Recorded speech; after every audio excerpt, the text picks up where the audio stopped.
የጠላትም ድምጽ ያመጣው በመስማት ደረጃ የሰማችው ያማለላት ድምጽ አልነበረም። እሷም ቪዥዋላይዝ ያደረገችው በውስጧ የሳለችው ምን ያረጋል መያዝ፣ ምን ያረጋል ቸርች ላይ አቴንዳንስ መሙላት፣ ምን ያረጋል ቁጥጥር በቤተክርስቲያን ሰዎች፣ ምን ያረጋል ህብረት የሚል ነገሮች መጡ። ለመብላት ያማረ ለጥበብ መልካም እንደሆነ አየች።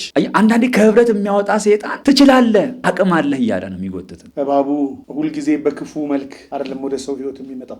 የዳሽን ቢራ ማስታወቂያ ስራ ላይ ካስት ልናረግህ ነውና ትሰራለህ ወይ አሉኝ። በመንፈሳዊ ልብስ አስባብ፣ በጸጋ ልብስ አስባብ እንዴት ወደ ማፈንገጥስ መንፈስ ጠላት እንዴት እንደገፋ በየኢቢኤስ በየቦታው ማለቀቅ ጀመረ። የእናቴ ዘመዶች ደግሞ አንተም ብሎ አገልጋይ እናትህ ማሳከም ያልቻልክ የጉራጌ ልጅ ክለብ ውስጥ በልሳን በጣም ከፍቶኛል።